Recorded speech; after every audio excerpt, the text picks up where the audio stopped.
एक वैज्ञानिक था, अत्यंत बुद्धिमान, शांत स्वभाव का, किताबों में डूबा रहने वाला। उसका काम प्रकृति के रहस्यों को समझना था। पर एक दिन उसने ऐसा ज्ञान छू लिया जिसने सिर्फ पदार्थ नहीं, मनुष्य की अंतरात्मा को भी हिला दिया। वह जानना चाहता था, क्या हम जो बना सकते हैं उसे बनाना ही चाहिए?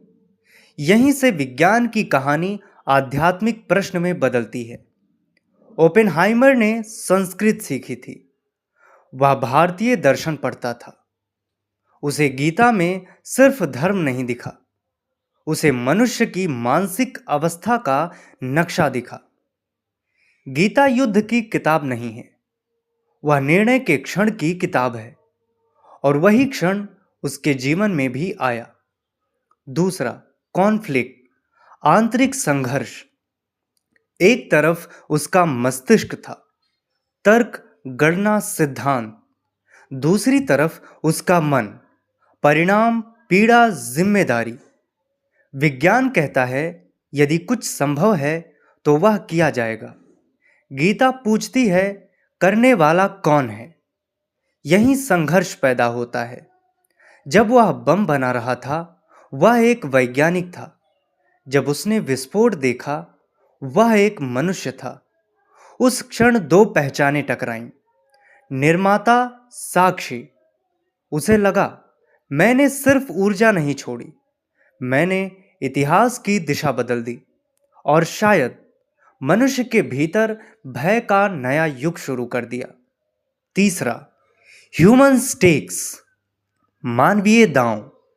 यह सिर्फ एक हथियार नहीं था, यह मानव निर्णय की परीक्षा थी। क्योंकि पहली बार मनुष्य के पास स्वयं को नष्ट करने की क्षमता आ गई थी। अब प्रश्न दुश्मन का नहीं रहा, प्रश्न मानव स्वभाव का हो गया। यदि शक्ति ज्ञान से आगे बढ़ जाए तो क्या बुद्धि उसे संभाल सकती है? यही गीता का विचार सामने आता है। कर्म का मूल्य केवल परिणाम से नहीं, कर्म करने वाले की चेतना से तय होता है। ओपेनहाइमर समझ गया, समस्या तकनीक नहीं, अपरिपक्व मन है। चौथा, ओपोजिंग व्यूज, विरोधी दृष्टिकोण। वैज्ञानिकों की दृष्टि, उन्होंने इसे उपलब्धि माना। मानव बुद्धि की विजय उनके लिए यह खोज थी, खतरा नहीं। सैनिकों की दृष्टि, उनके लिए यह युद्ध समाप्त करने का साधन था। कम मृत्यु, उचित निर्णय। आध्यात्मिक दृष्टि, गीता कहती है मनुष्य परिणाम का स्वामी नहीं, वह केवल कर्म का अधिकारी है। यदि कर्म अहंकार से किया जाए तो वह बोझ बनता है, यदि समझ से किया जाए तो वह कर्तव्य बनता है। ओपेनहाइमर इसी अंतर को महसूस करने लगा। पांचवा, इमोशनल चेंज, भावनात्मक परिवर्तन। विस्फोट से पहले उत्सुकता, विस्फोट के दौरान स्तब्धता, विस्फोट के बाद मौन। यह डर नहीं था, यह भार था। उसने विजय नहीं महसूस की, उसने सीमा पार होने का अनुभव किया। वह समझ गया, ज्ञान हमें शक्तिशाली बनाता है, पर जागरूकता ही हमें सुरक्षित बनाती है। उसके भीतर एक वाक्य उभरा, अहंकार का नहीं, जिम्मेदारी का। उसने खुद को निर्माता नहीं, माध्यम महसूस किया। और यही गीता का केंद्र है, कर्ता का लोक। छठा, विजुअल सीन, दृश्य अनुभव। रेगिस्तान, अंधेरा, काउंटडाउन। अचानक प्रकाश, इतना तीव्र कि सुबह फीकी लगी। कुछ लोग खुश, कुछ स्तब्ध, एक व्यक्ति मौन। वह बादल को नहीं देख रहा, वह भविष्य देख रहा। हवा चलती है, पर उसके भीतर स्थिरता नहीं। उस क्षण बाहरी विस्फोट खत्म हो गया, भीतरी विस्फोट शुरू हुआ। सातवां, स्ट्रक्चर, अंतिम समझ। गीता का संदेश युद्ध रोकना नहीं है, भ्रम रोकना है।